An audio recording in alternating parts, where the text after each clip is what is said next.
Testing. Hey everybody, how's everybody doing today? Welcome to my Sunday live stream where we talk about photography and catch up on the community, see how everybody's doing well. I hope everyone's doing well. I'm doing well.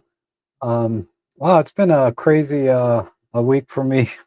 I've been trying to get out and do some photography, not every day, but as often as I could. And um, so, and I did a live stream yesterday, kind of spur of the moment. It's kind of like a shopping with Rob Trek kind of live stream.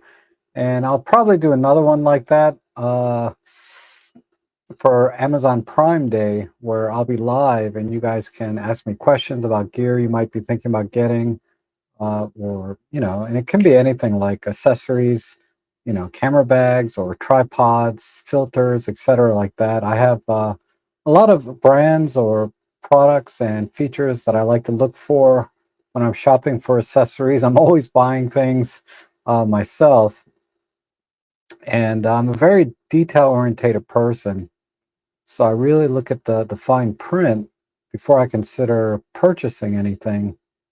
Like yesterday I purchased uh, what do you call those things, a diffuser extension arm holder kind of thing, the hold diffusers for doing portraits and things. But particularly I wanted to start doing some more portraits outdoors.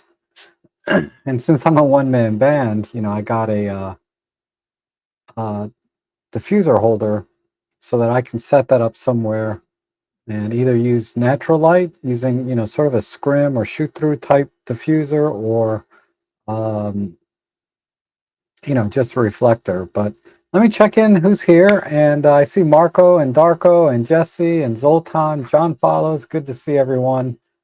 System Natura, Roger. A lot of you were in my stream yesterday. That was a marathon, wasn't it? I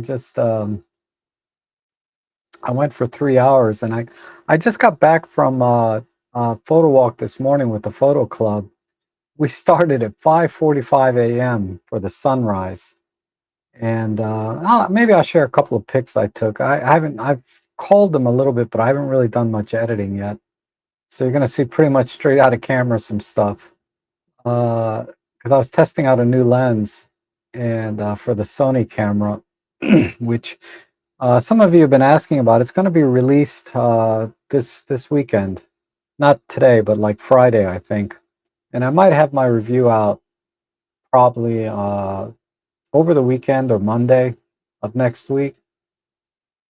I don't like to be first and be in the crowd with everyone else, but at the same time, they kind of want me to publish it on launch day, but it's not a requirement. If they send me something, I do whatever I want, basically.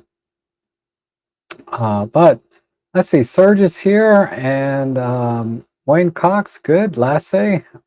So I did title this stream for some reason last night, you know, what did I title this thing? Something about must-have accessories. I have a 20% discount code to KNF products on their website, and I have links down below in the description of this live stream. And there's a 20% discount code you can use. And if you click my affiliate link first on any of the products, I'll get credit for it, assuming it's a qualified purchase, all the caveats with that. But there are some good deals to be had. And if you're interested, I can go over some of those as well. Um, but, before I did the stream yesterday where we were kind of just shopping online together, I watched a lot of videos about must-have accessories, right? You got to have these things. And I got to tell you, there was a lot of things I didn't get it. I was like, why is this a must-have accessory? And why is this not? Like, don't get this or don't get that. And I'm like, these are things I use all the time. And I think they can really expand your photography. So let's start with kind of the biggest one, and that is the tripod.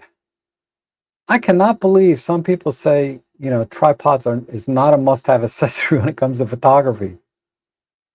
I'm like, if you're a beginning photographer,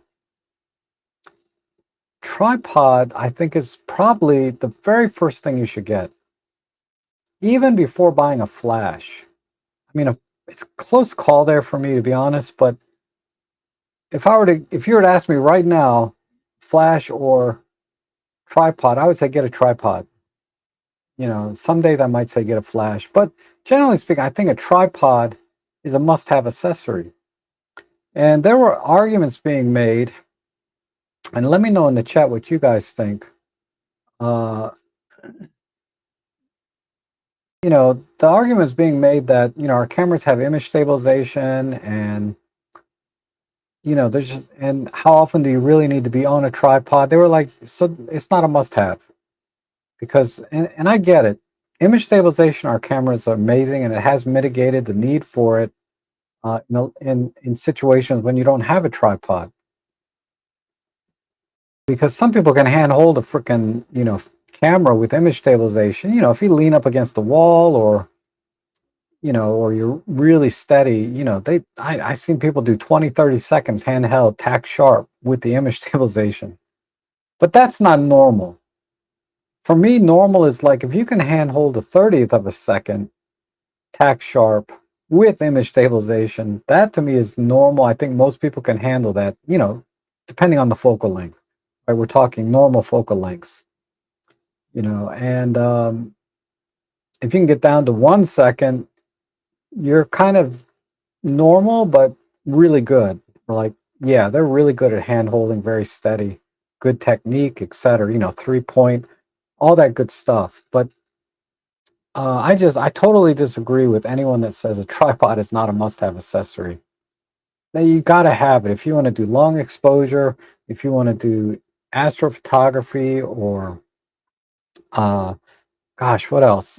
Panoramas, and landscape. You look at any serious landscape photographer on YouTube, they all have a tripod, because there's so many things that even though, yeah, you can stand there and take a picture of a landscape handheld, but a lot of times landscape photographers, they're doing a lot of other things with their camera. You can compose your image, I think, more precisely when you're on a tripod. First of all, you're going to get a sharper image, okay, because you're on a tripod. I don't care about image stabilization.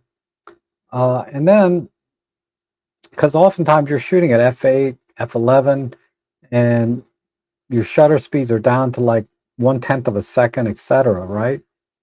On a, say, a 24 to 50 millimeter kind of focal range, assuming, you're doing a normal wide landscape.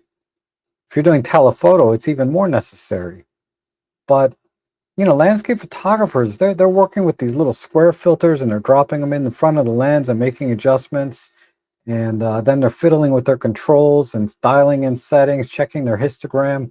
I mean, a serious landscape photographer, they really take their time to compose the shot, check their exposures, the highlights, the shadows, everything. If they're going to bracket or not, if they're going to use ND filters or circular polarizers, these are all things that you handle, and it's 10 times easier when it's on a tripod, never mind getting a sharper image.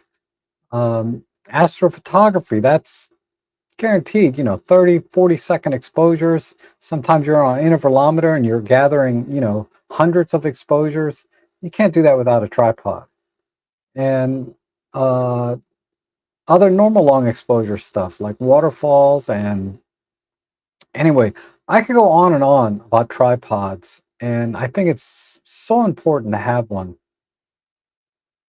So I would, I would, I take issue with anyone that says we don't need a tripod because we have image stabilization in our cameras. Okay, that's fine, but you're going to limit your photography. If you're a street photographer, and never going to do anything else, okay, yeah. For you, and everyone has different needs, right? For you, tripod's not going to be necessary. It's not a must-have. But for most, I'm talking about to the general photographer that likes to go out and do all different kinds of genres and get out there and just enjoy the craft and perfect their skills, no matter what genre you want to go into. if you're doing portrait photography, even tripod is not must have, but it certainly makes a big difference because you can set up your camera, tether it, yada yada. Uh, on it, I can't believe I said yada yada. But I can, like I said, I don't want to go too long about tripods. And I've tried a lot of tripods, either ones that I've bought, different various versions, different capabilities, different purposes, and I've also shopped a lot in store, handling the tripods, comparing them physically, and ultimately made purchasing decisions. And of all the tripods that I've used up to this point, my favorite one right now is the one that I reviewed a couple months back.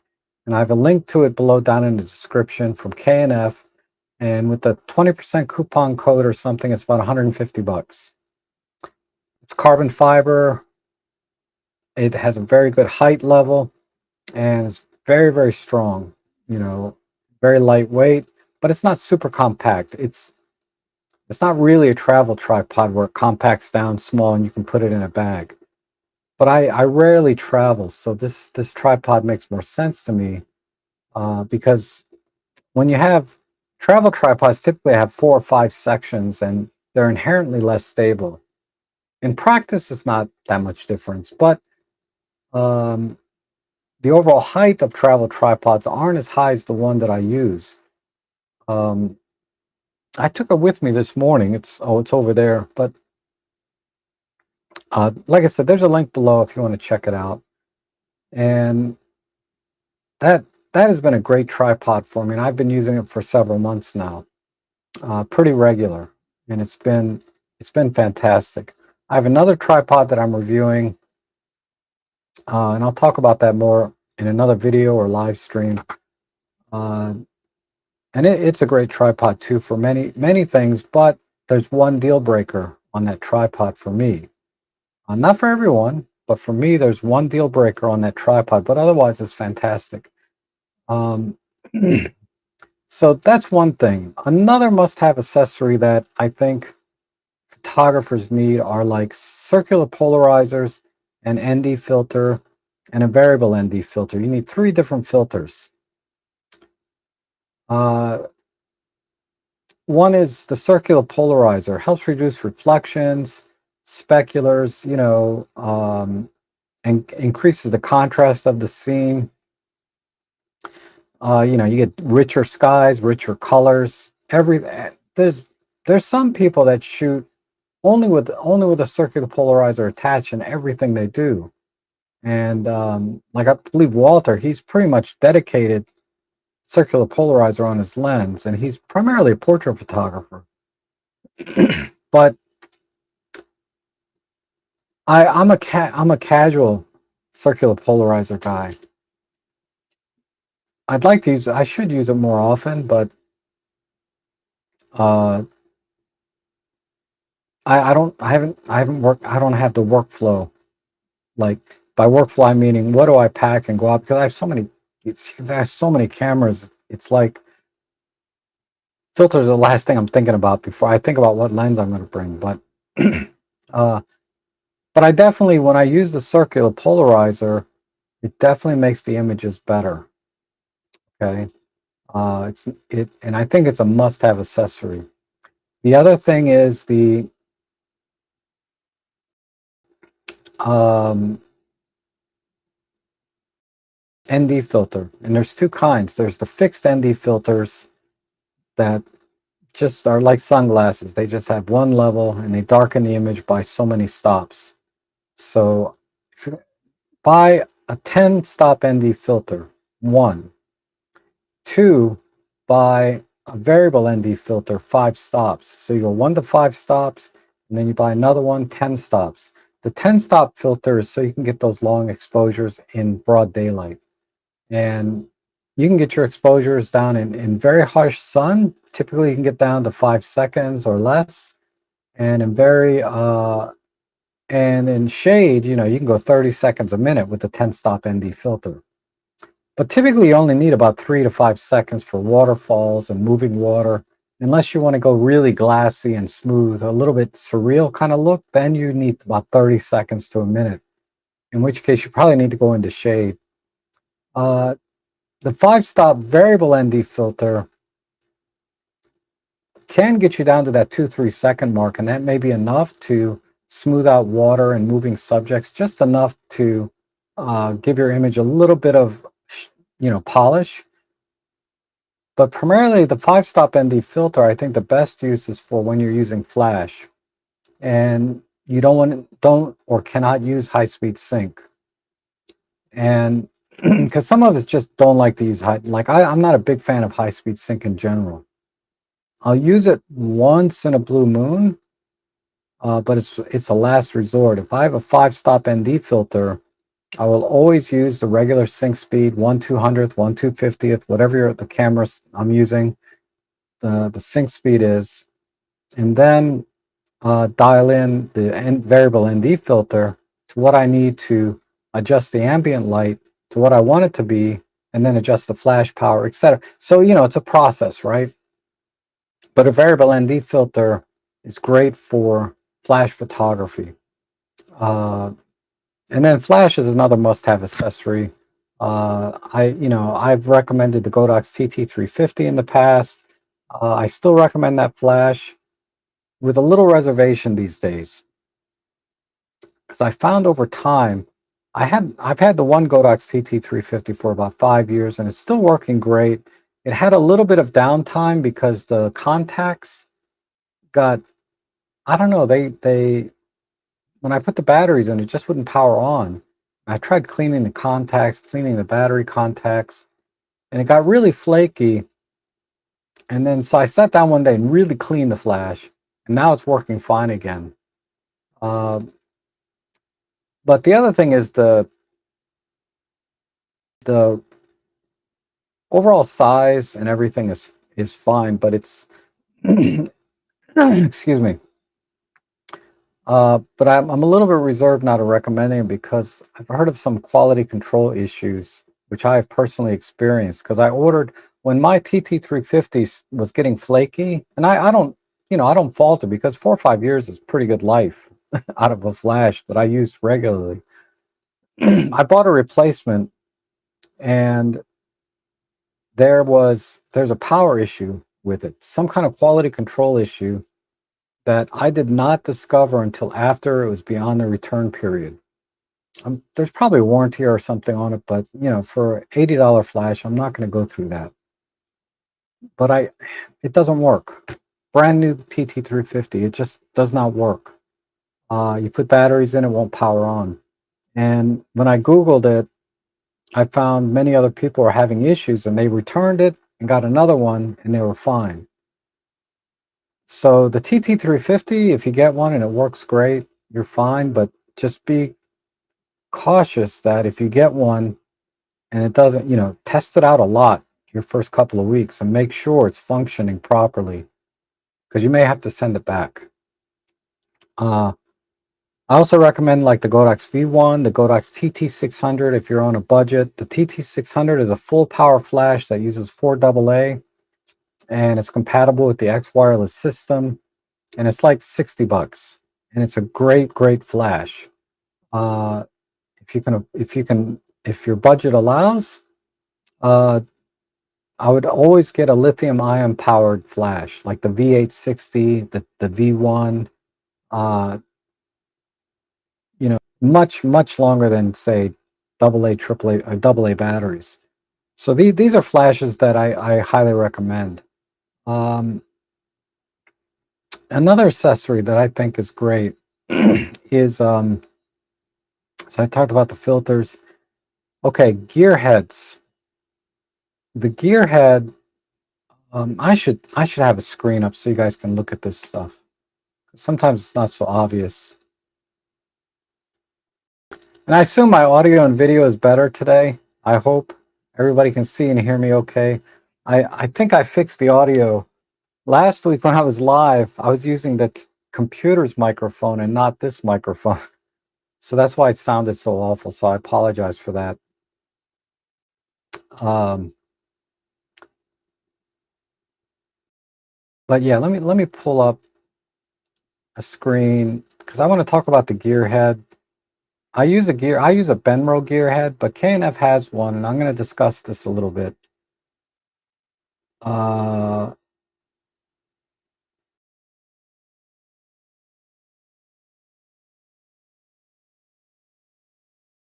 there it is. So this gear head. Oh, come on. That's not what I wanted to do.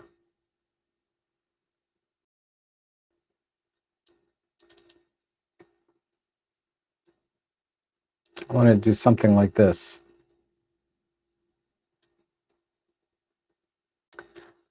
So this gear head, basically, you can independently move the X and Y axis. So you can tilt up and down, or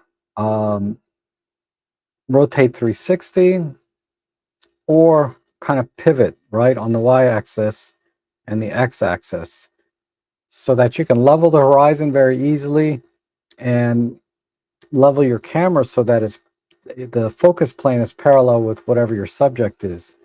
So getting your lines straight, or if you want to do some intentional, like uh, perspective distortions, this this this gear head, and most landscape photographers, architectural photographers use a gear head because of the precision that it gives them over, say, a ball head. And I highly recommend this. It's not a must-have. I know that it's not in the spirit of the title of this video, but if you once you use a gear head, it's really, I do not use anything but a gear head on all of my paid work, all of my professional jobs, because the downside to the gear head is it's kind of bulky. It's not portable, and it's not something you can just throw in your bag and go. I mean, you have to be very intentional about when you're packing and taking this with you because of the bulk. So compared to the Benro that I use, the Benro is excellent. And if you guys click on my link below and use the coupon code, you can get this for, I think, for 150 bucks. The Benro right now is selling for a little over 200.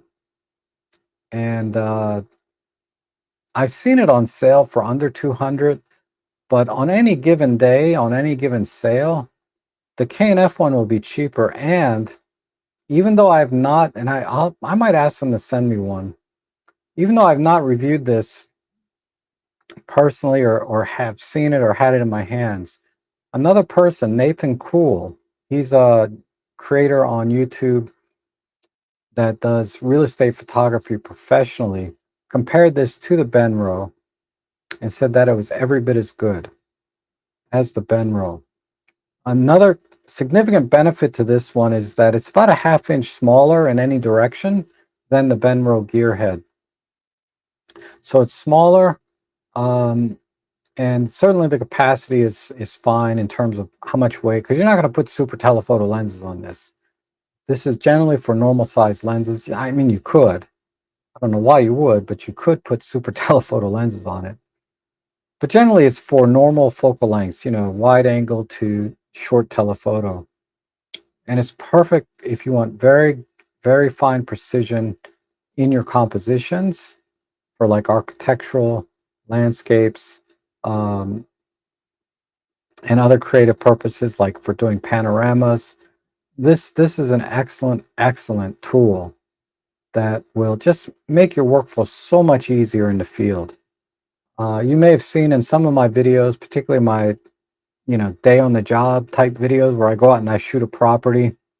You'll see this. You'll see my Benro gear head, but this is the K&F version, and it's by all accounts it's excellent. So I have no hesitation recommending this because Nathan Cool recommended this. Well, I don't know if he recommended it, but I do remember specifically saying that he thought it was as good as the Benro.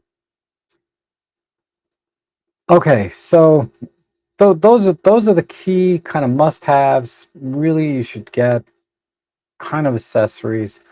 a lot of these must-have accessory videos that I watched, they were talking about, a bag, obviously bags, you got to have a camera bag. Um, I try to go out without a camera bag a lot of times if I can. That's why I like, throwing the Pen F around my neck with one lens and just go. But whenever I bring the frickin' Sony or Fuji, I have to have a bag because if I want to bring a second lens, it's too much to handle. My Pen F, usually I can put another lens in my pocket, right? The 45 or a kit lens, whatever. It's no big deal, right? But most people will need a camera bag, and I agree with that. And there's a lot of things that I look for in a bag that over time, and these are personal preferences, but some preferences that go to the durability of the bag. And KNF has two good examples of one bag that I would not recommend and one bag that I would recommend. So let's go over to, and I'm talking about shoulder bags, okay? Not back. I'm not a backpack guy. This is a bag that, our friend and colleague here, peer, Brian James at Micro Four Nerds recommended. He likes this bag, and for me, I don't like this bag. I was offered this bag to review. I said no thanks. Okay, but this bag, Brian James likes a lot, so I don't want to take anything away from Brian James. He, like I said, most of the preferences that I have for a bag, this bag does not possess.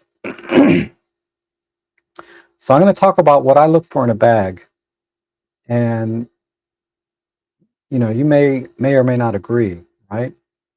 So let's go to the pictures.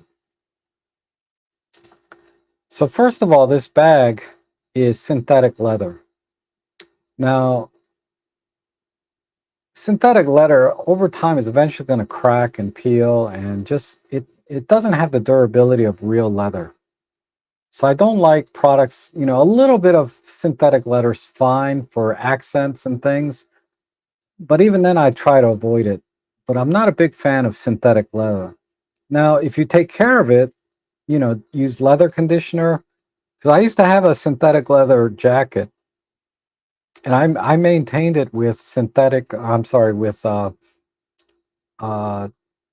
leather conditioner to keep it soft and supple. Right?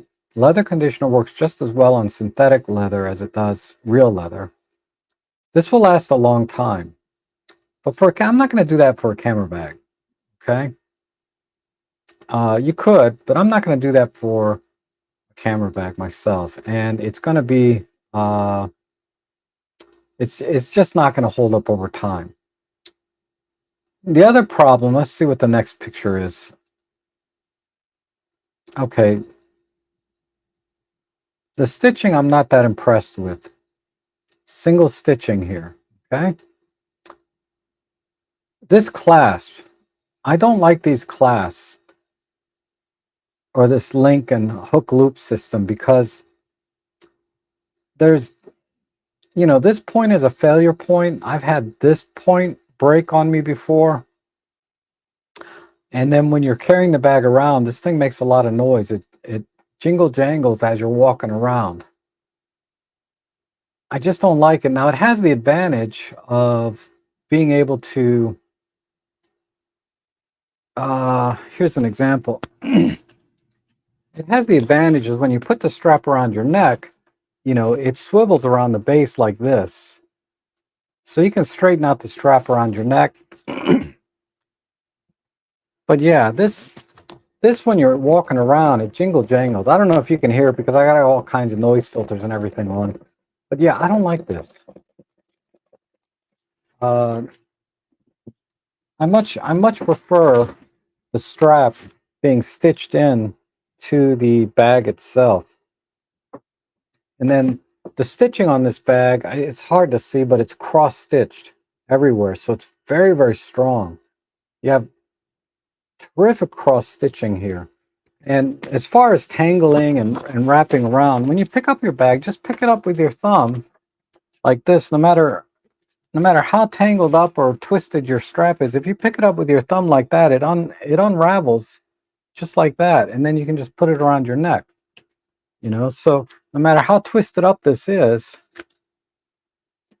when I pick up my bag, I always pick it up with my thumbs. I'm trying to do this while I'm talking, but I always pick it up by my thumbs like this, and it unravels as I'm going up, you know, and then I can just put it around my neck. Anyway, the main thing is this is much stronger in my opinion with the cross stitching into the bag. So there's that. And I'll talk about this. Sorry, Ellie's losing it. Uh, but I don't like this because look at this. Look at the weak points here. This synthetic leather is going to wear out right in here over time. And this stitching is I don't have a lot of confidence here. Synthetic leather going into canvas with the single stitching. It's not cross stitched here. So there's that. Okay, and then this buckle is fake. I'm a little bit more sorry. I I I was sorry. I was talking and you guys couldn't see the picture, but I was talking about this. This is a weak spot here. This synthetic leather and this metal buckle here. This is not going to make it over time. It's going to, you know how it is. It's going to wear out. And the stitching here is single stitching all the way around. So it's not very, this is not a real buckle. Don't put a fake buckle in here because underneath of this is a snap. And again, we have synthetic leather stitched into a canvas.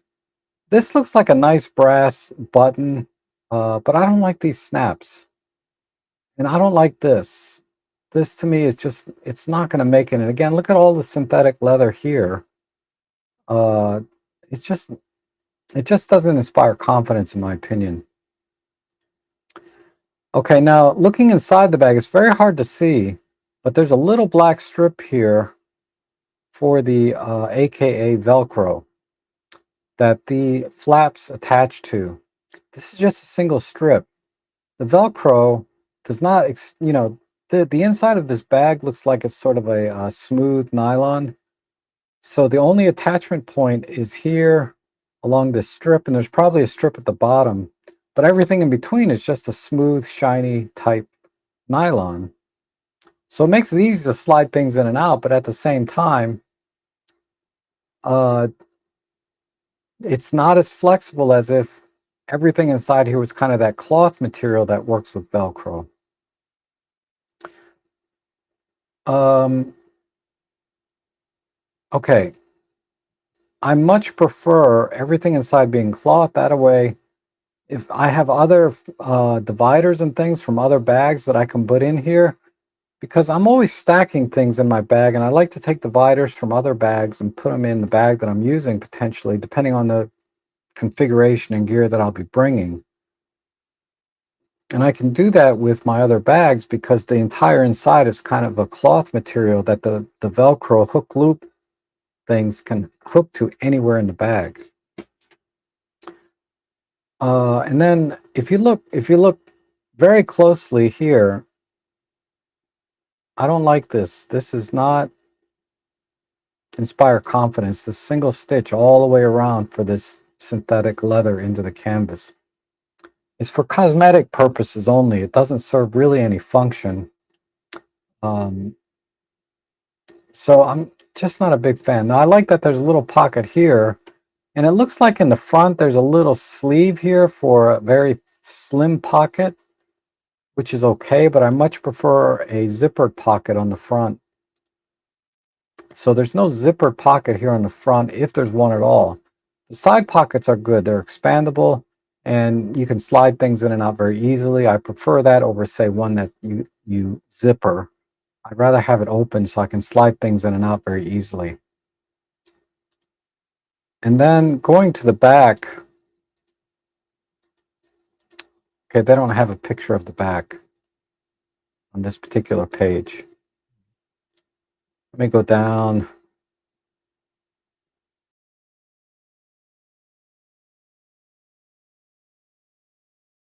Yeah, this is a good pocket.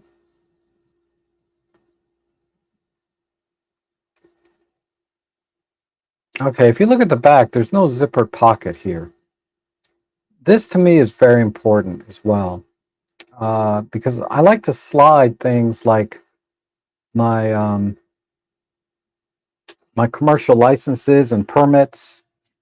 Sometimes I put my flash gels here in the back. Uh, but having a zippered pocket in the back where I keep like, little permits and lanyard things, I don't have to open the front pack to find these little things. I like to have it access right here. I mean, it's ironic. I got all these permits and licenses and stuff, and I've never been asked to show one when I'm out in the field taking pictures. But, it is what it is. But these things are so I like that.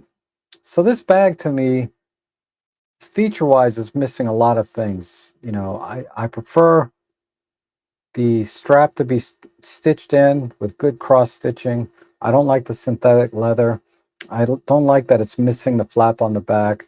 And I don't like that the interior Velcro is limited to a couple of strips. And I don't like the fact that it doesn't have a front zippered pocket.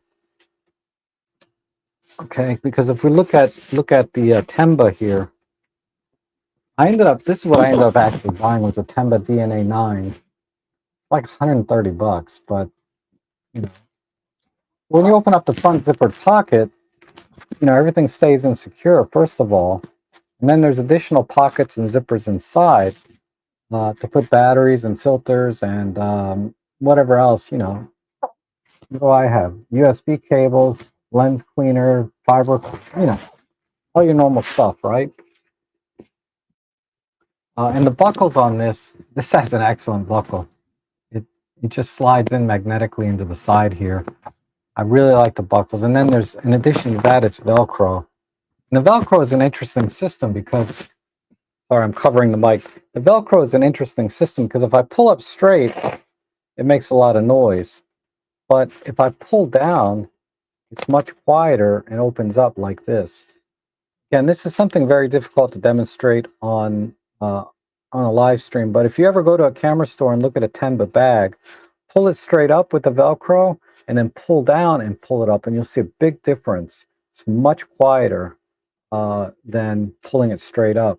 So that's a really nice feature. And then of course this has a handle, because if you look at this bag, there's no handle to just pick up the bag. You always have to pick it up by the strap, right? This has a good handle with, again, excellent cross stitching, into the bag itself. And then the other thing, and this is sort of a just a bonus. There's a little zipper here on top. Now, when my bag is full, I just open the whole flap to get everything out. But once I'm in the field, I usually have my camera and lens out, and I'm using it, and the bag might have a flash or one extra lens in it. So it's easier just to have that flap, that little zipper open to swap lenses. So it protects your gear even more, right? Particularly if it's raining or something, you're less likely to have issues when you're swapping lenses and things through the zipper top. Of course, I never go out in the rain, so don't quote me on that. But it is easier to access things rather than opening the whole thing. So the Tenba DNA 9, they have a DNA 13, which is a much bigger, bulkier bag. But if you need a bigger bag, particularly because my Sony or my Fuji barely fit in there. It's tight. It's tight. I bought it primarily for my Olympus OM1, 10F, and all my Olympus Micro Four Thirds cameras.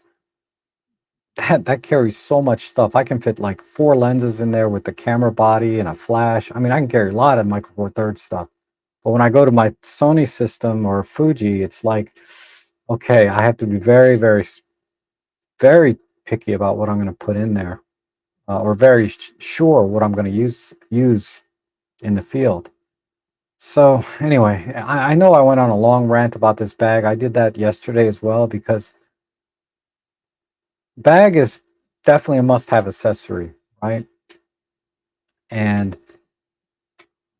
that's why it's, and like I said, it's like women shopping for purses. There's no perfect bag for everyone. There's a couple of things that um there's one thing on this bag that does bother me a little bit. Uh, I'll just show you. It's I don't like the bags that have this insert where you can take the inside out, completely, and then I think it just takes up unnecessary room. It does provide some rigidity, which is nice, but they could do that without the insert. They could have rigidity in the bag without, having an insert like that. But I guess it makes it more of a multi-purpose bag, and I'm like, I don't want a multi-purpose bag. I want a camera bag. So that's the only con for me, but it's a minor one. It's not a deal breaker, obviously, because I bought it. Uh, but anyway, so yeah, this bag. This is why I I don't like this bag. Uh, but they do have a bag that's very good here. It's this one. Let me pick the green one because it's easier to see all the different features. So this bag looks like sort of a semi-canvas type material. It has a tripod strap on the bottom, which is very, very useful. It has, the strap itself is stitched into the bag. I can't see if it's cross-stitched and how well this is made here. So I might ask them to send me this one because I like everything about this bag. It has the zippers on the top instead of a flap. Mine has both flap and zipper, but this is zipper only, which is fine, and it's a good size. It'll fit everything you need. And I like that you can remove the strap right here. There's a buckle on this side to remove the strap, it looks like. So I do like that. And from this angle, you can see that it has front pocket, back pocket, doesn't have side pockets. Okay, but uh, let's go on to the next screen. And I love these adjustable inserts. This is great because you can configure them to do however you want, right? Within reason. And then look at the front pocket. It has separate pockets for batteries and a little larger pocket to put filters. This is a really good example of how to use pockets. And notice how there's red and green, so you can put the ones that are not charged, or depleted in here and keep the fresh battery in here, etc. So that's an excellent feature there. And then you can see the bag. It's going to be very, very comfortable. And I'll get to that next. I want to talk about bag comfort. Uh, but this, by all accounts, seems to be an excellent bag at a really good price. 10-liter capacity, so it is pretty good size. If you look at the height here, it's 8.8 inches. So when I measure, my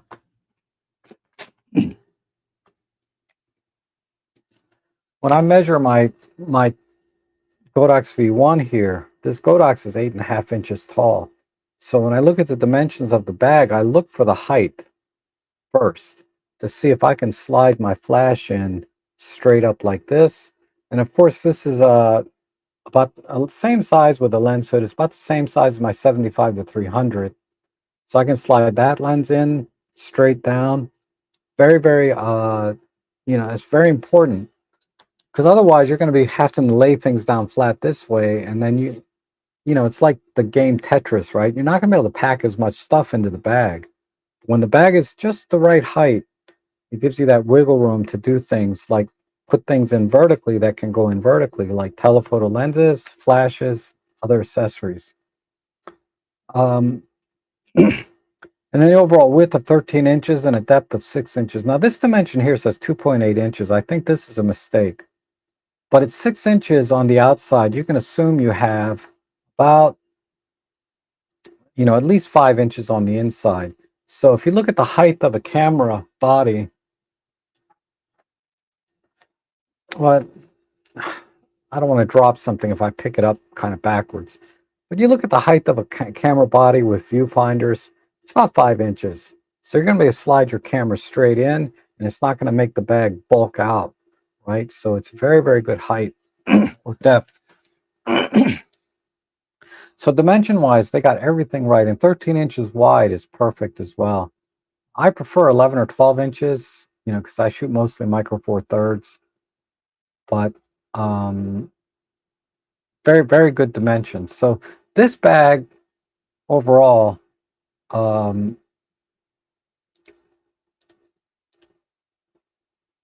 like a lot. Is there any other photos here?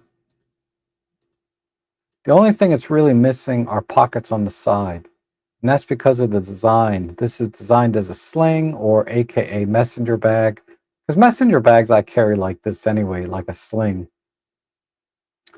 Now, let me go into the comfort of a bag very quickly, because there's another example here. It's this one. This bag here is, overall, the design is, sorry. This bag here, overall, the design is, it's kind of a multi-purpose bag, right? Because this rolls up and you can put additional stuff like clothes and blankets, whatever. Um, I don't like multi-purpose bags. The other thing, if we go into the photos, the other thing about this bag, it has this insert, and you guys know I don't like inserts. But again, that makes this a multi-purpose bag, right? Because you don't have to use it as a camera bag, but when you do, you just use this insert. Uh, you can use it as a backpack. You can carry it, as like a suitcase, or you can use it as a messenger bag. In all of these scenarios, it's not going to be comfortable because it's an all-in-one. You have a backpack. I can tell you this is going to be uncomfortable. I've tried these before, these multi-purpose bags where you can convert it from backpack to sling to carry in all configurations. It's trying to be a jack of all trades, but it's not going to be great at any of them. So I don't like this particular design. And then functionally though, it does everything, right? Clothes, lenses, laptops, and it's going to have enough room. It has a little slit here so you can do it carry on or whatever, right? Nice buckles. Everything's nicely stitched in. This looks like a quality bag, but it's not a form factor that I would recommend for most people. Excuse me.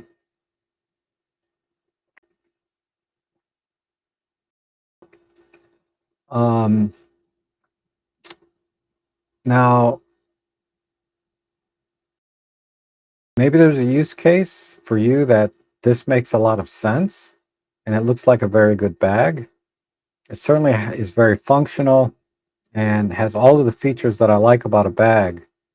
But ultimately, I don't think if you buy a dedicated backpack or you buy a dedicated sling or messenger bag, it's going to be ultimately be more comfortable and more functional as a dedicated form factor than these multi-purpose type camera bags.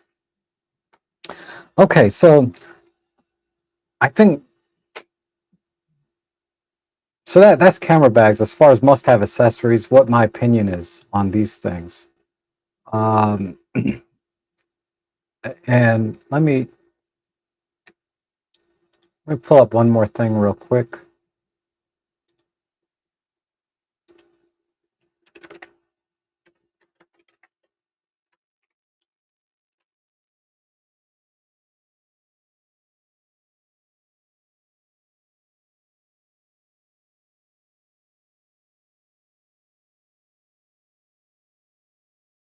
Okay, so for Roger was asking which Tenba bag model was I showing? It's the Tenba DNA 9. So I'll just type it in here. Uh, and then there's my affiliate link to Amazon. It's the Tenba DNA 9.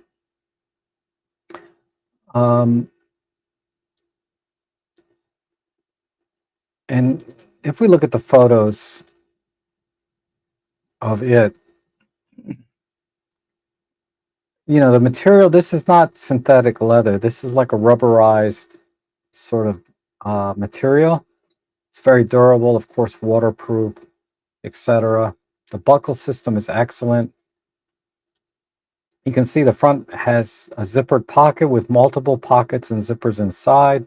There's also, you know, rear space here for sliding things in when you're using this insert. And that gives you an idea of everything you fit in there. That's a little tight in my opinion. You could probably fit all that in there, but you're going to be walking around with a giant boulder on your hip. Realistically, you could probably do this without the grip and these two lenses very, very comfortably. And then your sunglasses and these small items here. You throw in a tablet or a laptop. Yeah, this is a bit of an exaggeration. I'm telling you right now, a DSLR without a grip, two normal DSLR lenses, and some small accessories and booklets. You can probably throw all that in and be very comfortable. But once you throw in an iPad, like this would have to be a 7 or 8 inch tablet. A 10-inch or 11-inch is not going to fit. Battery charger, not this one. Look at the size of these. These are the monster batteries, right? That you would put in the grip. You can fit a couple of like normal batteries for normal cameras, but not these things in this bag. So this is a little bit of an exaggeration.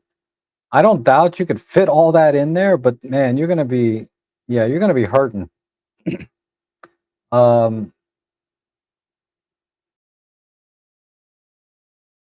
let's see if there's anything else here interesting. Yeah, and then of course the rear pocket. Oh, there's also, I don't think the DNA 9 has this. Yeah, the DNA 9 doesn't have this little slit to do the trolley thing that they're showing here. This is for the DNA 13, the larger one. So this picture is incorrect for this particular, for the bag we're talking about. Because if you click on this, you know, there's the third. This is probably the 13. They're showing the same image for all the different variations of this bag, which really is a mistake because they're all a little bit different. AKA, you know, this slit is not on the DNA 9. I wonder if, let me go to this picture and let's go to DNA 13. Yeah, yeah, see, this is a little misleading. They are using the same image for all the different versions of this bag. But I can tell you the DNA 13 is a much bigger bag. All of this stuff would still be tight in a DNA 13, but it certainly will fit much more comfortably than the DNA 9. And the DNA 16 Pro, that's what all this, a DNA 16 Pro, all of this will fit in there no problem. With the grip, these honking batteries, these honking lenses, because you're not going to fit this lens in a DNA 9. So yeah, you have to be careful sometimes. And this is why I was thinking about uh, doing another live stream on Prime Day because maybe this will go on sale. They usually don't, but so when people ask me about these different things, I can explain to them, yeah, this image is not right. This image, you know, is off. They're showing the same image for the all different sizes bags, and that's not real life. You know, it's not what's really going to happen. Okay, uh, so let me take a little break here. That's all I wanted to talk about bags. But if you have any questions about anything I've talked about up to this point, feel free to leave them in the chat now because I'm going to go. I'm going to scroll through the chat now and see if I missed anything, because I think I saw a couple of questions. Wow, there's a lot of chat. Marsha's here. Good to see you, Marsha. And Paul's giving some kudos to the GW3W3 axis gearhead. Each part axis has angle marks. Awesome. Yeah, it's an awesome uh, accessory. Any additional features is welcome. And then Rob Trek, taking a tripod with me depends where I'm going, how far I have to walk, and what I'm hoping. Yeah, absolutely. Like I carried a tripod around with me all day for like 3 hours today, and I didn't use it. And 5-degree marks with numbers makes panoramas much easier. Yeah, so Paul knows. Paul has a gearhead, so he appreciates the features of it. And I think, you know, when your budget allows or your photography, you're looking for it makes a great gift to a photographer if they don't have one. They will appreciate it once they use one, I guarantee. John Follows, good to see you. And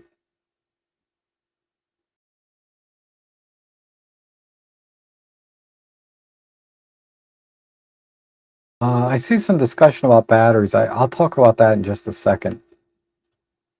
Okay, so Jeanette Suman says, maybe for starters, a mini tripod like a Gorilla Pod. Okay, I would avoid the Gorilla Pods that have like those multi-link arms.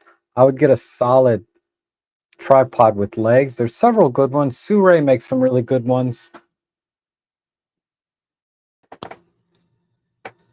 Oh, shoot. I have them out of my studio. I can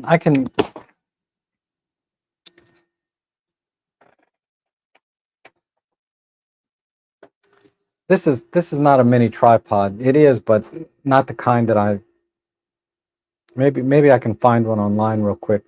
But these mini tripods, they're basically tabletop tripods, right? They're a little bigger than this typically. But these are really good for when you don't want to carry a big tripod. You can put this in the side pocket of your bag, like the DNA9 or the K&F one I showed. You know, you slide this into the side. And what I like to do is when I'm out in the field, you know, this is not tall enough for a lot of things, right? But you can get some interesting perspectives on the ground. You can mount this to the bottom of your telephoto and get on the ground and get some really nice low shots so you're eye level with birds on the water, things like that. It's excellent. The other thing I like to do with these small tripods is like if I'm doing street photography or I'm out in the woods or something, you know, if this is a tree, I like to push the tripod up against a tree like this, and then I'll have the camera, you know, and the better tabletop tripods will let you angle the camera in any direction, because I'll have a ball head on top so that you can get stability. So you can, if there's a tree nearby or a wall, like if you're doing street photography or a column, you know, any wall, any flat surface or any surface at all, really solid surface, you can mount the tripod onto the side of the wall with your camera here and get the stability you need to do long exposures, for example. Because a lot of times in street photography, you're working at night, and you know, you will need to have longer exposures to keep your ISO low for a lot of different kinds of scenes, right? Maybe you want motion blur in the image, you know, cars going by or trains at night. You can get some amazing street photography done at night that you couldn't do without a little mini tripod that you can just, you know, you don't even need a bag really. You can stick these in your back pocket and go. And I've done that many times where I've stuck these in my back pocket. So this is a very good suggestion, Jeanette. Are these mini tripods? I wouldn't call it a must-have, right? But they're cheap enough that you might as well get one because you're going to use it time to time. I should just get like Well, let me just pull one up online. Let me see if K&F has one. Uh,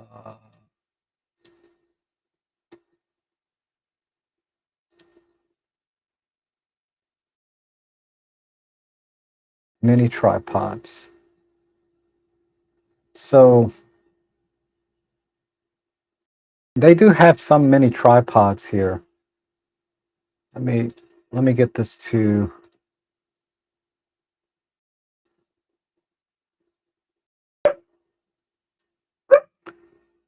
These are maybe this one, but I don't like that. Okay, I don't like any of these. This is the only one that's remotely close, except that I don't like the legs here. They don't extend, and it's that gorilla style where things bend. Uh, the gorilla style ones that have like the beads and the joints as they're kind of like beads. Those things wear out over time and it gets loose. So I don't recommend those. This one, I don't like the idea of flexible things. They're just not as stable, right? Let me just grab mine. Well, no, I don't. Mine is not that good either. I have one. It's a Manfrotto. I don't like it that much. It's functional, but I don't like it that much.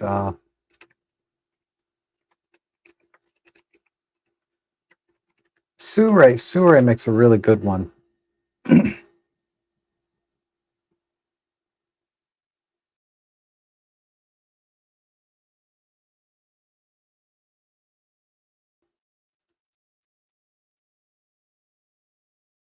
So this one is really good.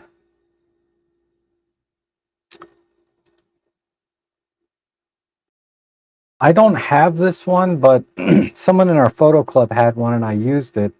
I was really impressed with this one. It has like an excellent ball head on it. I have used this ball head on one of my tripods. I do have a tripod that uses, I think, this same ball head. It has locking feet and legs, and let's see what else it can do. And it's very, very small. It's not quite pocketable, but you could. Let's see, this one extends out so you can get a little bit more height. You can change the ball head if you want. So this is kind of a high-end tabletop tripod. And then you can lay it down flat, so it's really good for macro stuff. And it's going to be very, very sturdy.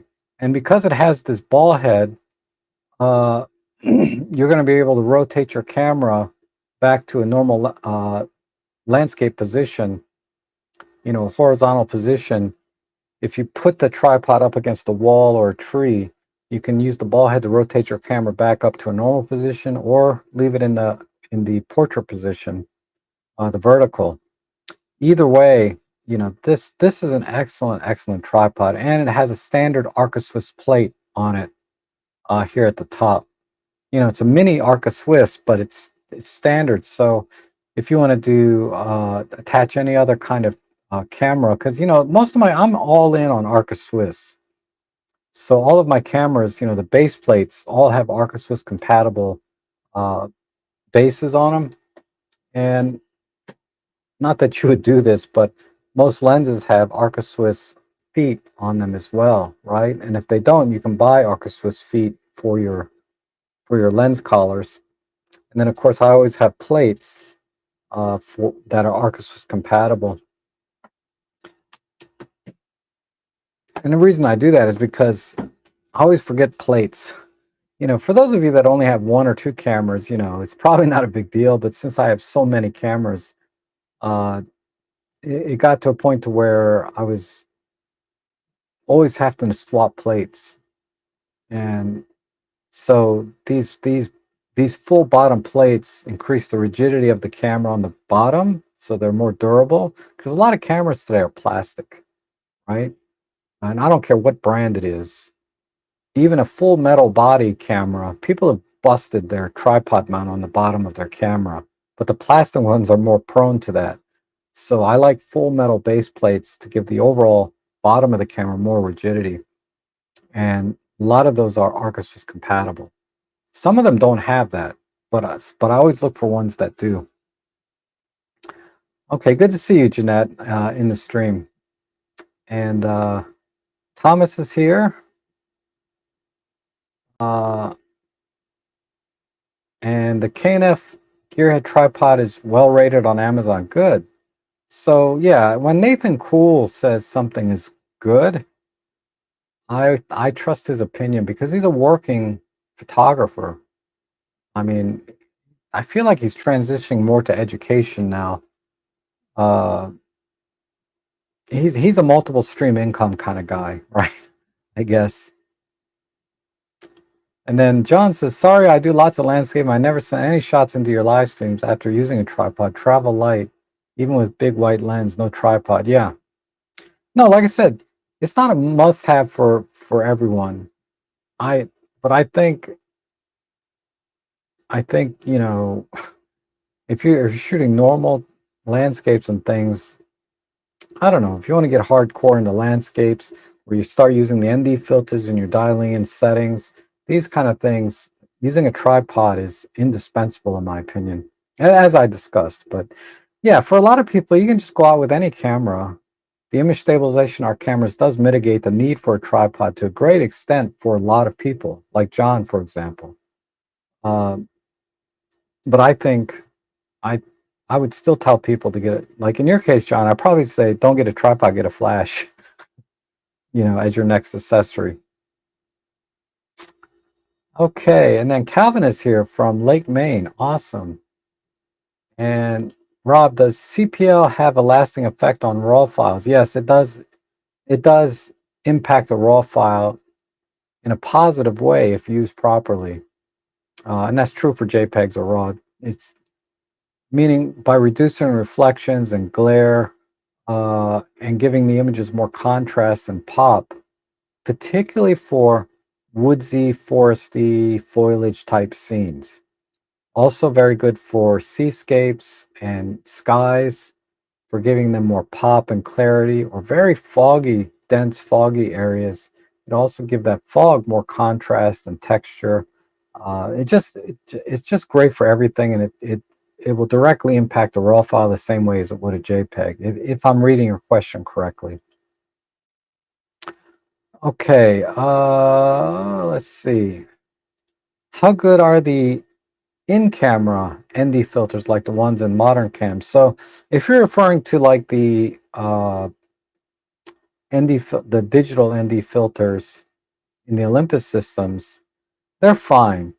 They work well, but it's a digital process, and it works by I assume slowing the read speed, the effectively the shutter speed of the sensor, and then computational stacking those images together. And for all intents and purposes, you really can't tell much difference. I did a video comparing the digital ND filter versus real ND filters that you would put on the front of your lens, and there's almost no difference, if any, in terms of the images that I was taking. But there's plenty of situations where there's no substitute for a real ND filter. Now, some cameras have real ND filters built into them. For example, my Olympus XZ2, if I recall correctly, has a built-in ND filter. I think the LX100 has one as well, but don't quote me on that. I assume they're perfectly fine. They work just like a real filter. I don't think there's any disadvantage to them at all, but um, sometimes they don't reduce the light enough, and you will still need to use an additional ND filter on your lens.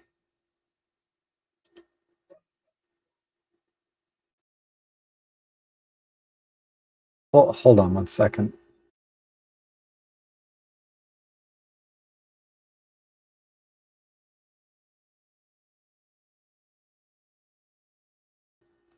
Okay.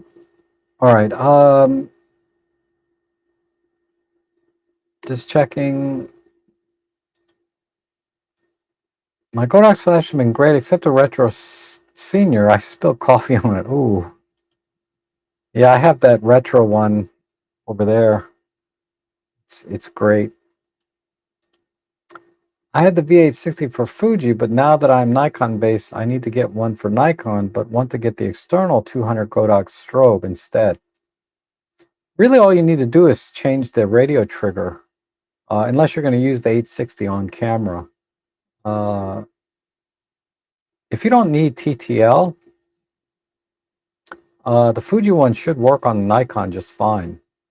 Just use it in full manual and you're fine. I do that all the time. I swap Fuji, Olympus, Sony, Godox flashes on all three cameras, mix and match. It doesn't really matter if you're not using TTL and you're shooting in using the flash in manual mode, which implies that you're going to shoot in full manual mode on your camera. Because most of the time I'm doing sort of a studio type scene where I'm taking control of the lighting, both the ambient light via shutter speed and aperture, ISO, and then controlling the power on the individual flashes. So even if the only time I really need, if I want to use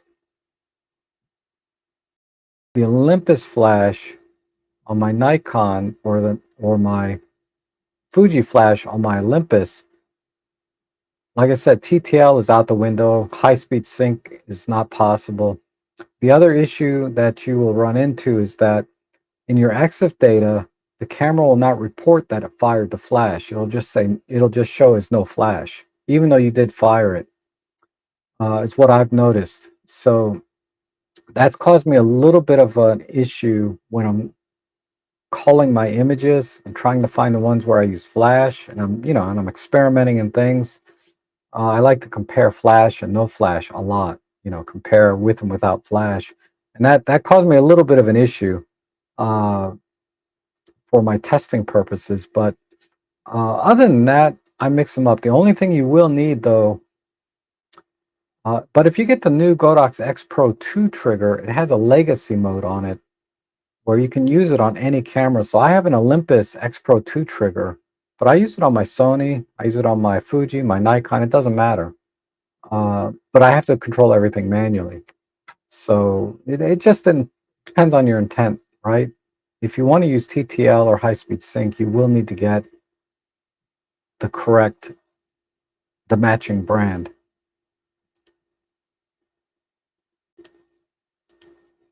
Will your discount code work for the UK? I think so.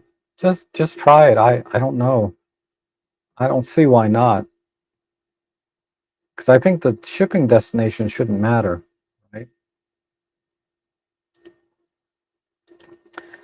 Hey Rob, I just got the EM1 Mark III after using Canon for years. Loving the Micro Four Thirds journey so far. Awesome. You're not alone. Many people have switched from other brands to Micro Four Thirds. All the advantages that I'm sure you're familiar with. And despite using all these other systems that I've gotten into lately, the Fuji and the Fuji I've been using a long time actually, but uh, and the Sonys. And I originally started with Sony, then switched to Nikon, then switched to Olympus. Um, and when I say switch, I mean for my paid work, right? For my professional work, and for the majority of my personal photography, I use Micro Four Thirds. Really, the Fuji has been it's been sitting on the shelf. The Sony, I feel like, has been the worst purchase I ever made. Terrific camera. I'm not knocking the camera, but it's not the right camera for me. It has some nice benefits. Maybe if I use it the way I intended, or it can be used to its limits, because the limits on the Sony are beyond my Olympus camera, right? It's a 60 megapixel sensor. Natively, I can get 50 to 80 megapixel files from my Olympus, but they're not as good as a single 60 megapixel image.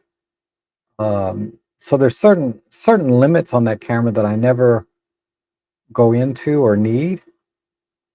But if I try to use the camera near the limits of what of its capabilities, I'll probably appreciate it a lot more. But 99.9% of my photography doesn't need 60 megapixels or this dynamic range or whatever, noise performance, all of that stuff. And I would argue most people don't need the limits of what that camera is capable of. For your average everyday photo, the only thing is it's just bigger and heavier, right? Um, it doesn't really offer any other advantages, in my opinion, for my photography. But yeah, welcome to Micro Four Thirds. I'm sure you'll be very happy, and I'm gonna try and make some more Micro Four Thirds content. I don't know, I've been really slacking on actually making videos lately. I've just been doing live streams. Uh, Bag-wise, the Think Tank Retrospective 20 V2, although my new smaller kit looks a bit lost in it. Yeah, 20, that's a pretty big size. Let me look at it real quick. I'm just curious. Retrospective 20 V2. Ooh, yeah. All right. So we're talking about this bag. Yeah, that's a big bag. Very nice though. Look at that.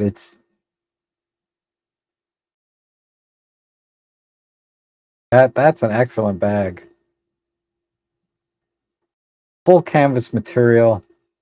Look at the stitching on this, man. It's ribbed stitching. It's not just regular stitching. And it has a Velcro and it has these eyelets in them. I wonder what that's for. What are these eyelets in the front for? I see these time to time on different various things, and I'm like, what would you use that for? And it has a handle on top. Nice front pocket. It's not zippered though. And maybe a zippered rear pocket. I can't tell. But it looks like there's a zippered rear pocket. And the side pocket looks functional. And it's also looks like it has a strap, like an adjustable strap, so you can make it fit a certain size. Very nice. Very nice bag. Uh, Much bigger though than I think we would need as Micro Four Thirds shooters primarily. Bought my F64 bag 30-ish years ago, still kicking it. Yeah. See, a quality bag, will last you a long time. Uh, I got the Tenba because I was having a little bit of gas, but also partially because my Sony and Fujis don't fit in the bag that I use for my Olympus cameras. So for my Olympus cameras, I still like my low pro bag 110 that I bought like 10 years ago.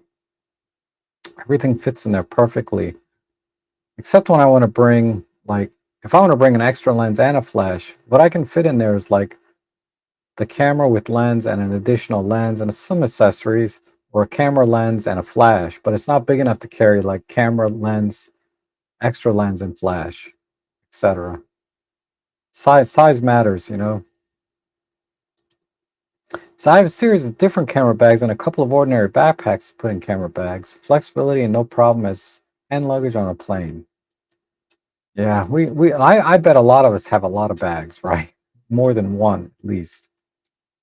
So I used a Manfrotto padded tripod bag for my own one connected. Interesting, connected to the 1.4 TC. Oh, okay, that makes sense. That makes sense. I repurposed some of my tripod bags as well to carry lighting gear, like light stands and umbrellas. So I had a couple of backpacks when I had Canon gear. Now only low pro Event Messenger one. Yes, Event Messenger 100. Perfect. Perfect for Olympus gear. That's the bag I have actually. Um,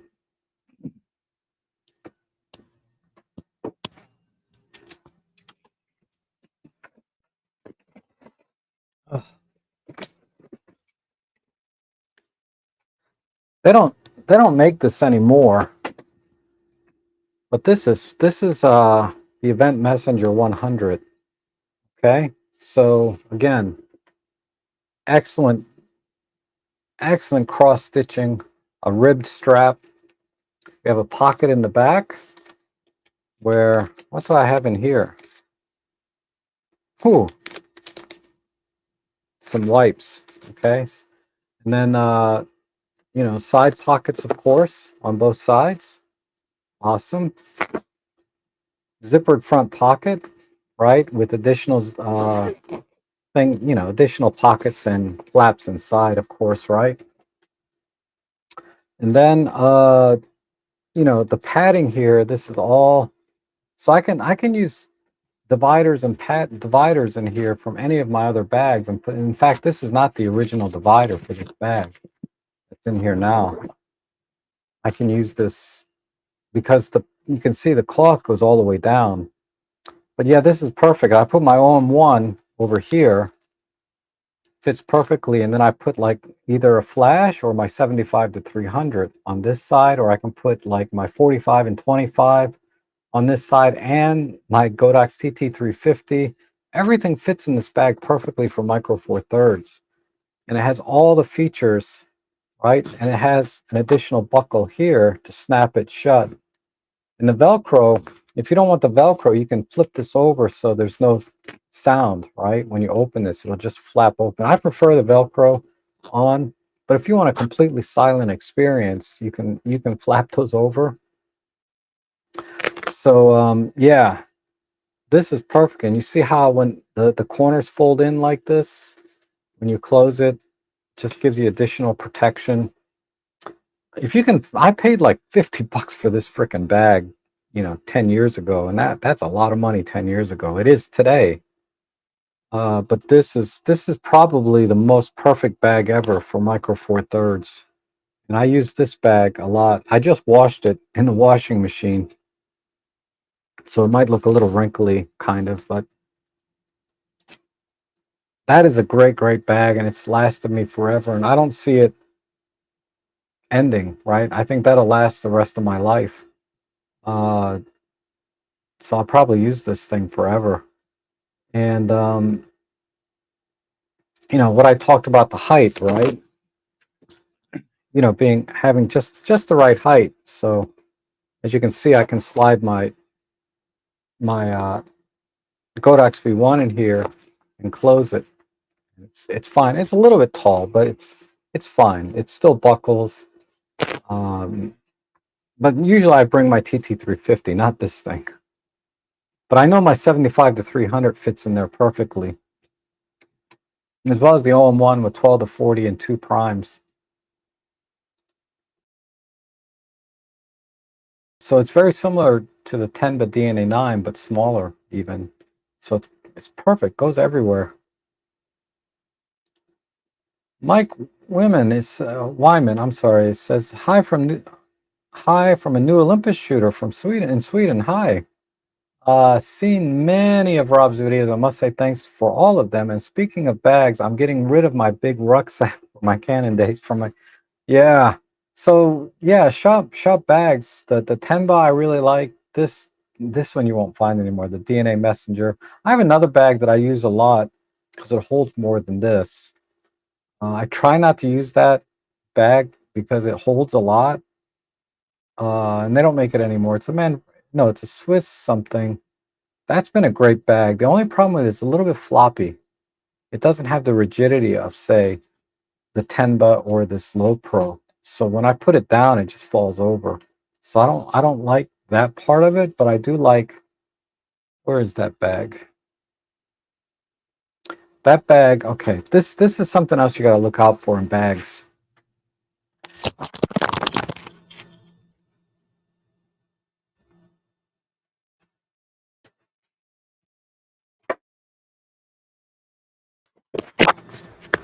Retitle this stream.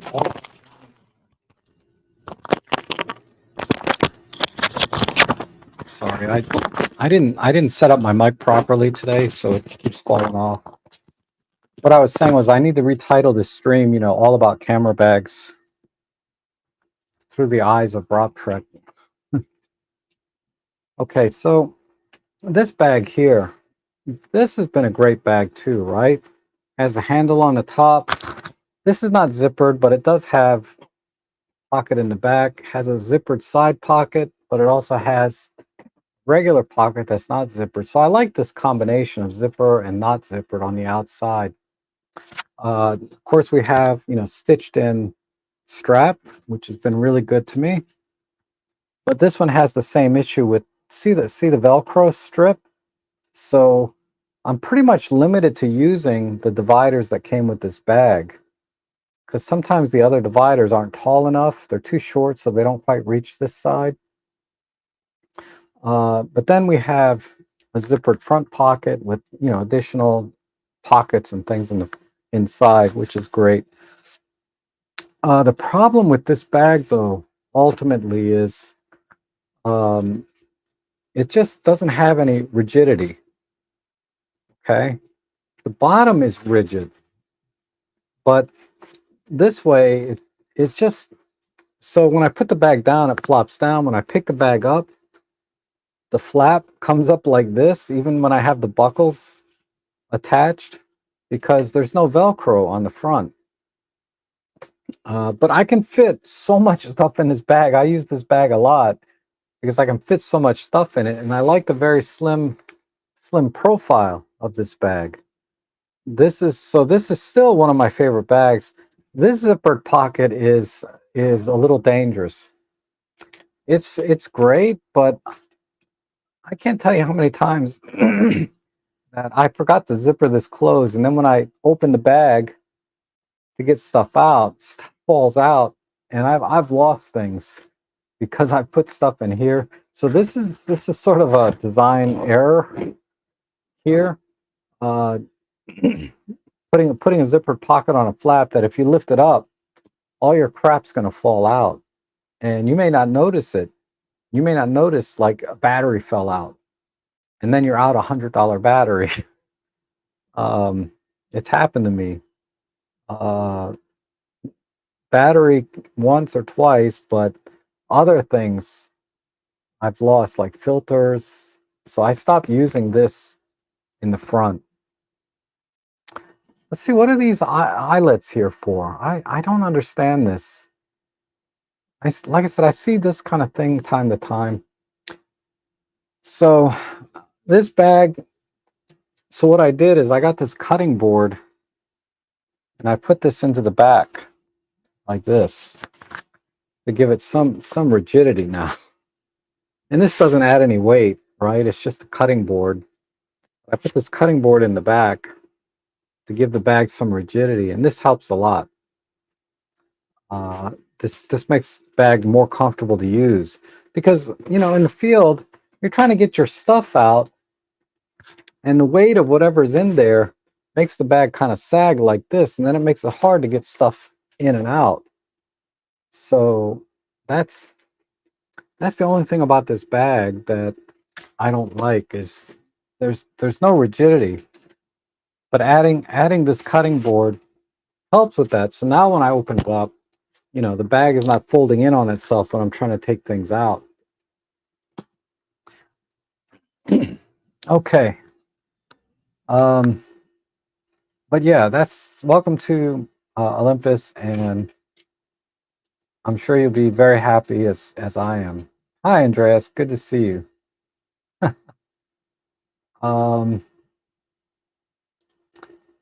if I'm out all day with a couple of cameras and a 150 to 400, 4150, and 90 macro lenses, then the backpack is more Yes, well, obviously, that that's not a small kit, right? Backpack makes a lot more sense. Marco's here. Good to see you, Marco. And Ed De La Ra. Haven't seen you in a long time, but good to see you. And Eric, good to see you.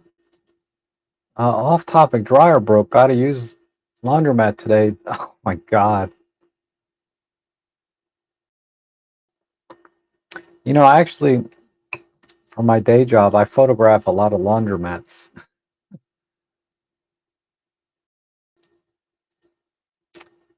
So I use my mini tripod a lot. It's not a gorilla with beads, but it does have flexible legs to wrap around the street, for instance. Oh, okay. Yeah, I'm a little weary of flexible things because I would think they would just not the flexible types probably don't get loose, but they break. I've broken not tripods, but other things of that ilk, right? Where they're flexible and then they break. But if you get a decent quality one, it should last you, right? But yeah, mini tripods are very handy. Definitely. I bring one time to time. I'd probably say maybe 10% of the time I use a mini tripod. Um, which is a lot, right? When it comes to photography.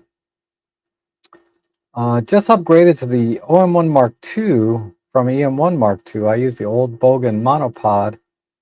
Bogan, that's a really good brand. Uh, from the film days, built like a tank. Yeah, I'm sure. Having a ball head wildlife photog. Having a ball with wildlife photog. Yeah, man, that's a big step up, right? I remember going from the EM1 Mark III to the OM1 for wildlife, birding in particular, was amazing, amazing. Huge upgrade, and I still love it. And Thomas says, and if you have any gear that you guys like, just leave it in the chat section. Low Pro Orion Trekker backpack with tripod attachment underneath. Yeah, that tripod attachment is very, very handy. At first, I didn't like it because back when I started, all I could afford were the heavy metal tripods. And it just as a and I use a messenger bag, and as a messenger bag, it's just so heavy on my shoulder. So a backpack makes a lot more sense to have a tripod thing because then the weight's distributed over your shoulders and your back. But uh, these days, you can buy carbon fiber tripods and small travel tripods at reasonable prices, and uh, having that on the bottom of your, say, messenger bag now is not as big a deal as it used to be. Surae is good. They have mini macro option as well. Yeah, Surae is excellent. I've never been disappointed with any Surae product I've ever bought. They probably have bad ones like everybody else, but the ones that I've bought have been excellent. And Eric says, I think one reason I want to try a tripod is I want to stack high-res shots, 20 to 30 in macro for ultimate clarity, I assume. Um,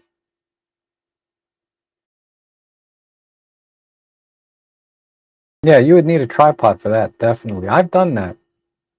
I've done that for these huge panoramas. Unfortunately, they're so big, my computer, Lightroom, Flickr cannot contain the entire image. I'm trying to figure out, I don't do it often. I've done it once where I've done like 30 high-res shots and stitched them all together into a pano, and it came out to some humongous file. Uh,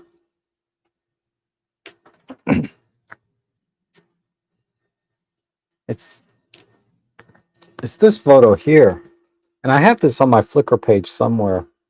This is actually about 30 80 megapixel images stitched together in Photoshop, and it's awesome. You can pixel peep and read the signs on the doors in this photo, right? If you look at it on a screen, it's so clear. It's amazing. And I did that with my EM1 Mark II and 75 millimeter f1.8. And I just took a little chunk here, a little piece here, a little piece here with my 75 millimeter, all 80 megapixel high res shots, and stitched them all together. It was awesome. One day I'm going to get a big print of it because why shoot high res if you're not going to print big, right? One day I'm going to do it. I'm going to print a big mural. I love this picture.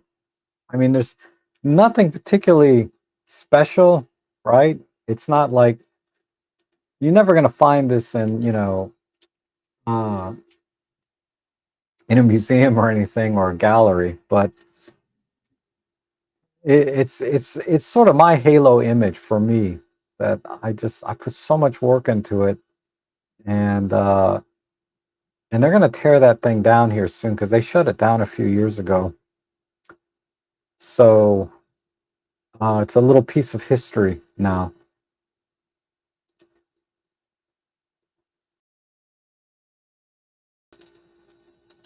Oh, I didn't even get into this. I did want to talk about step up, step down rings.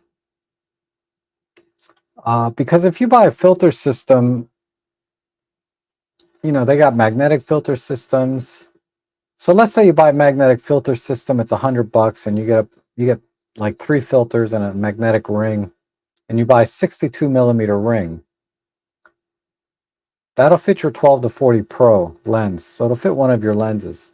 But then your other lenses have different filter sizes. So you buy these adapter rings so that you can put those same filters on your other lenses. But what you have to do if you have a magnetic system, you have to buy additional magnetic adapters and then step that onto your lens, and then you can swap filters all the way around. Give it a lot of thought though. I mean, don't overthink it, but give some thought to the various lenses that you have, the ring thread sides of those lenses, and then come up with a game plan. Does it make sense to buy an entire kit of step down, step up rings, or just to buy 2 or 3 individual ones? Exactly what you need. Um, so yeah, step up, step down rings are very, very handy. And I would say must have if you use filters. They're really a must have thing. I have so many step up, step down rings.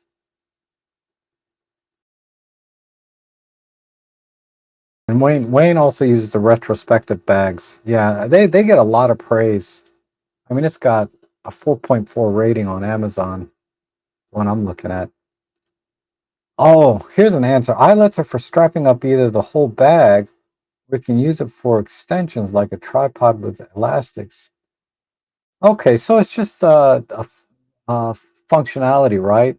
Having eyelets for anything you want. They're just there for you to use, but for strapping up the bag makes sense.